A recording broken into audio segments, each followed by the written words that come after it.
Welcome student. तो आज एक नया ट्यूटोरियल लेके मैं हाजिर हुआ हूँ।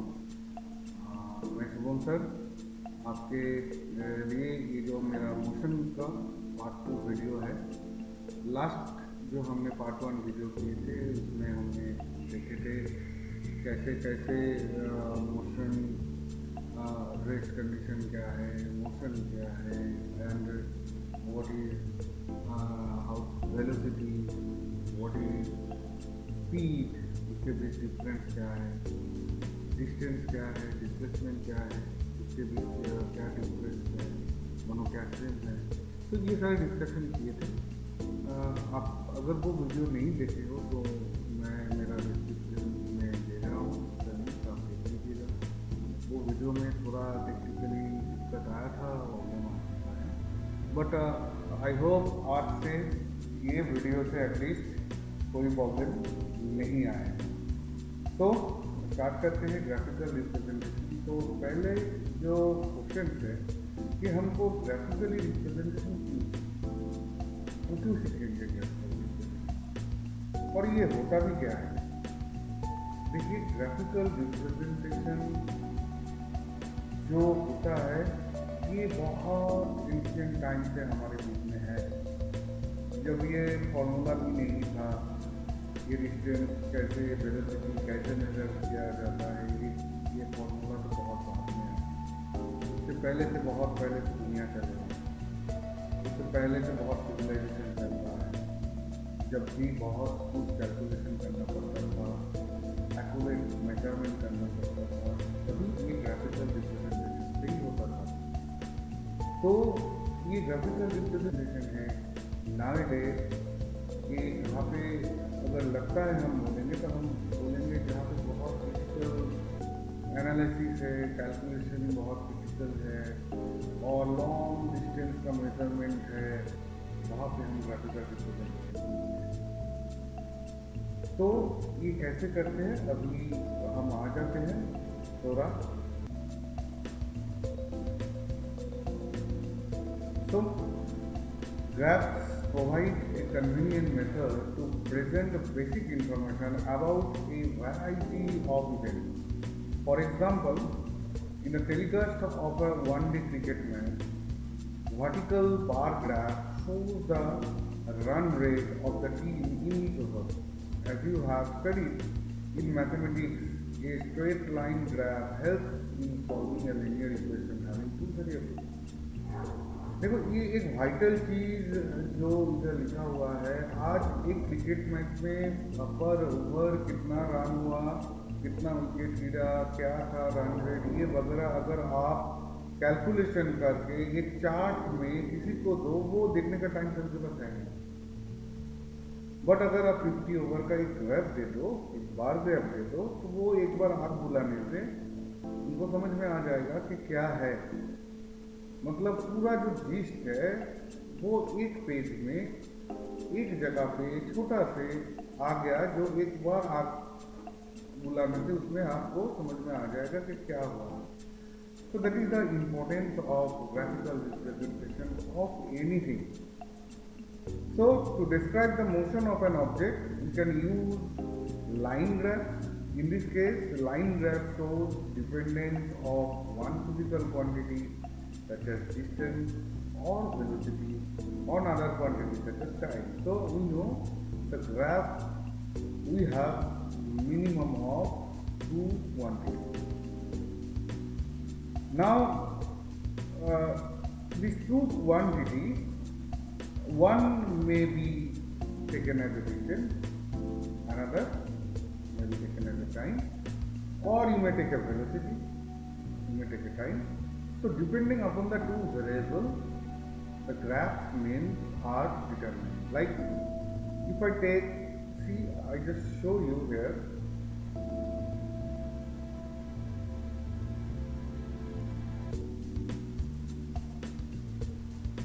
See, you know, a graph has two minimum of two variables.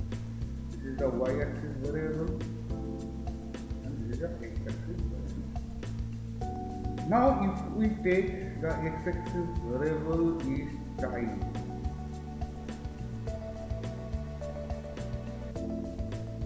and y-axis variable is distance.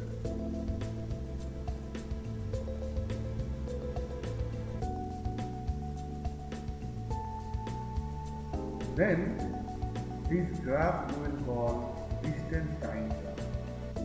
This graph we will call distance time graph. Now instead of distance,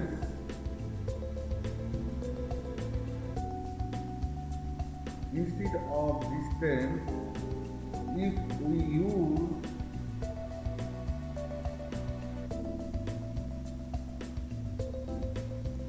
velocity in y-axis,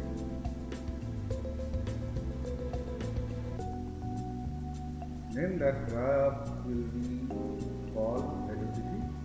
So depending upon the variable we take in a graph, we determine the name of that product or that process. So now we start with distance time graph and see what is this. The change in the position of an object with time can be represented on the distance time graph. Adopting a convenient scale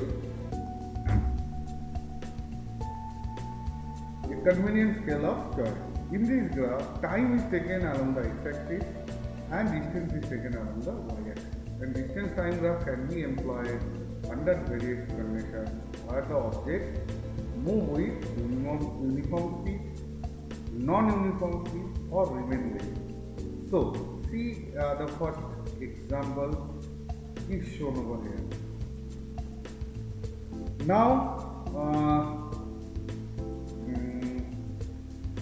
by this graph you can understand two things.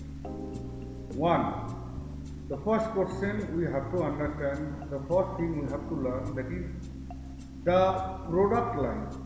After plotting those points, if we connect whatever line we get, what this line represent? ये क्या represent करता है भाई?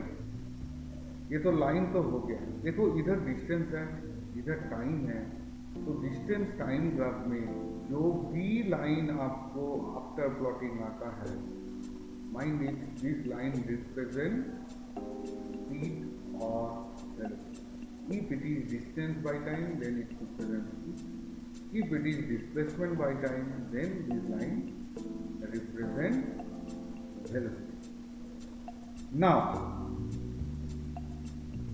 we have to understand the nature of that line. If every time we got those lines like a linear or straight line, then what is it? If we get the line is curved in nature, then what is it? If we got this type of straight line, horizontal line, then what is it? तो ये हमको समझना पड़ता है. अगर ये समझ में आ गया तो आप जस्ट उसको वॉच करके ग्राफ को आप बोल सकते हो कि ये जो सपोज एक कार गए थे तो उसका स्पीड का नेचर कैसा है. तो देखो इधर अगर आप थोड़ा ऑब्जर्व करो तो आपको समझ में आ जाएगा कि ये 20 में इसका कितना डिस्टेंस, 20 मिनट में ये कितना डिस्टेंस ट्रैवल किया था. देखो इधर से आप अगर देखोगे तो इस पे क्या आएगा, ये 20 में आपका 10, 12, 14, तो 14 किलोमीटर ये गए थे 20 मिनट में. तो 0 मिनट में तो 0, तो 20 में गया था 14 किलोमीटर. तो इसका वेलोसिटी कितना है भाई, हमको निकालना पड़ेगा इसका वेलोसिटी कितना था. एंड ये वेलोसिटी हम कैसे निकालें, ये है इसका formula, v is equal to h2 minus h1 by t2 minus t. ये t2 क्या है, ये t2 है फाइनल जो टाइम, ये t1 क्या है जो इनिशियल टाइम हमने पकड़ा इधर अभी, S2 क्या है, जो फाइनल डिस्टेंस गया, S1 क्या है, इनिशियल। तो 0 से 20 के बीच में हम अगर इसका वेलोसिटी मापे तो हमका वैल्यू क्या मिलेगा, v is equal to then S2 मिला, हमने बोला ये गया इधर, ये तो 2 घर है, दैट मीन्स दैट इज 14। तो ये 14 किलोमीटर गए थे, तो 14 हम लिख लेते हैं। और S1 कितना है, 0 से चालू किए थे, तो S1 0। Now T2 is 20 and T1 is 0. That means V is equal to 14 by 20. That is how much? 7 by 10. That is 7 by 10 kilometer per minute. 7 by 10 kilometer. Now one thing you observe, now we take the next 20 minute slot. Next 20 minute slot, in 40 minutes we have to find out how much distance it travels. So there, okay now. So it is 20, 22, 24, 26, yeah, 26. So here now S2 is 26. So again we find out this V2, V again. So in that case V will be, let's see, 26 minus how much? Earlier it was 14 because 20 में तो 14 था, हमने पहले ही calculate किया। और time अभी हो जाएगा 40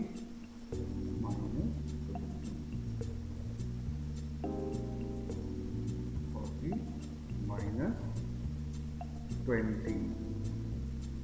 So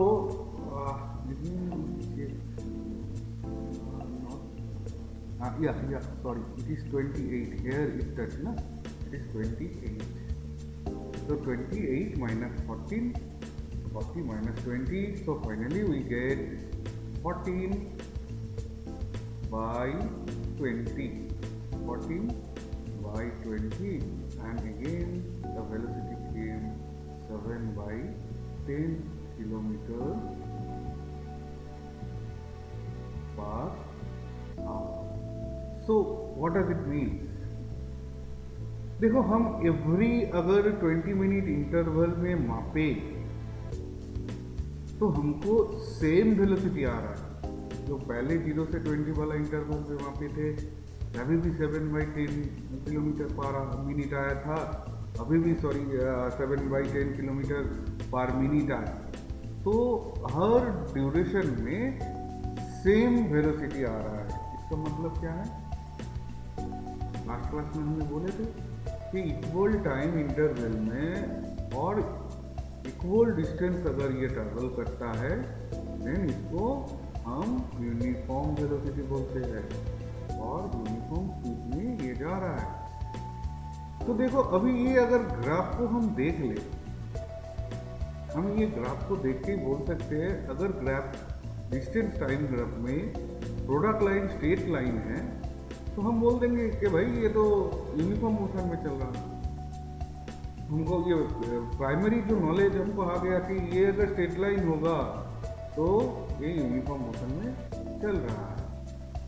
और यूनिफॉर्म मोशन मतलब क्या? यूनिफॉर्म मोशन मतलब क्या? There is no acceleration. Acceleration होता तो ये बढ़ता, राइट ना? यूनिफॉर्म मोशन मतलब एक ही स्पीड में कांस्टेंट एक ही स्पीड में वो।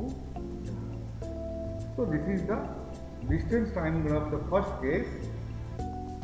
Now we move to second case. See here, the table is given and they are plotting the table over here. 0 में 0, देखो 2 में 1, 4 में 4, 6 में 9। तो कैसे प्लॉट किया, देखो 0 में 0, 2 में 1, 4 में 6, 9 में 9, ऐसे करके जो जो वैल्यू है 8 में 16, 10 में 25 एंड 12 मिनट में वो 36 मीटर ट्रेवल किए। 0 में 0 मतलब क्या, 0 सेकंड में 0 मीटर, 2 सेकंड में 1 मीटर गए थे, 4 सेकंड में 4 मीटर गए थे, 6 सेकंड में 9 मीटर। देखो as the value is shown के इक्वल टाइम डिवीजन अगर पकड़ लो, क्योंकि ये देखो ये सारे टाइम में 2 सेकंड का अंतर है, 0 से 2 2 सेकंड, 2 से 4 2 second, but every equal time interval it does not cover equal distance.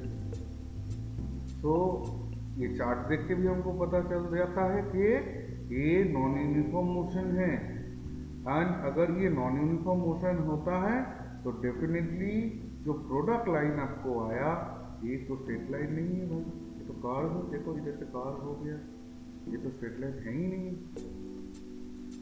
So distance time graph में अगर आपको ऐसे कर्व टाइप का नेचर वाला मिले तो आपको समझना है कि ये जो ग्राफ है किसी नॉन यूनिफॉर्म स्पीड वाला कार का graph.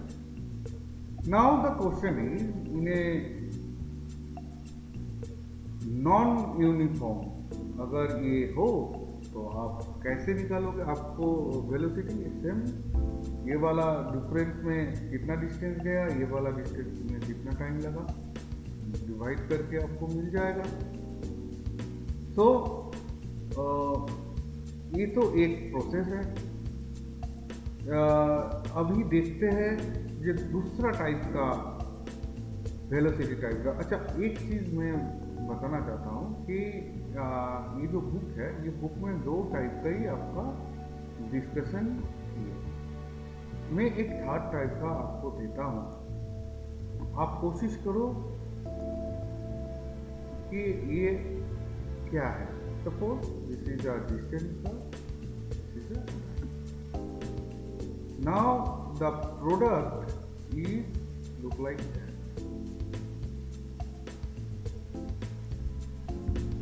What does it mean? ये है distance time graph, distance I just did not see, and this is the time. Now आपको जो फाइनल प्रोडक्ट लाइन मिला, सपोज इधर ऐसा, इधर ऐसा,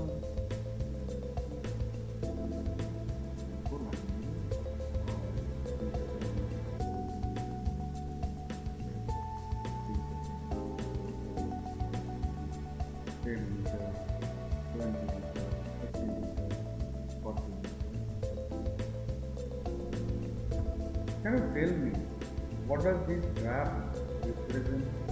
ये आपके बुक में है नहीं। देखो ये जो ग्राफ में आप एक चीज देख सकते हो, ये विड्थ 30 मीटर से it is 30 metre, it is 20 metre and it is 10 metre. देखो ये 0 सेकंड में भी 30 मीटर में था, 1 सेकंड में भी 30 मीटर में है, 2 सेकंड में भी 30 मीटर में है, 3 सेकंड में भी 30 मीटर में, 4 सेकंड में भी 30, मतलब आपका टाइम तो इंक्रीमेंट हुआ है बट डिस्टेंस का इंक्रीमेंट हुआ है।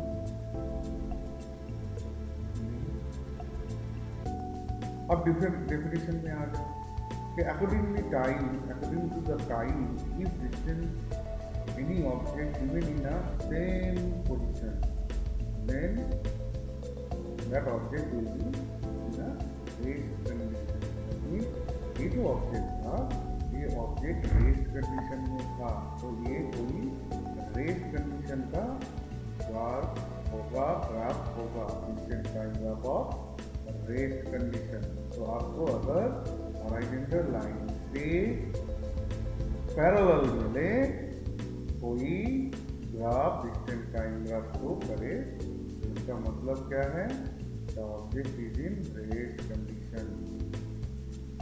ये आपको दिमाग में रहना चाहिए। एंड दूसरा बात,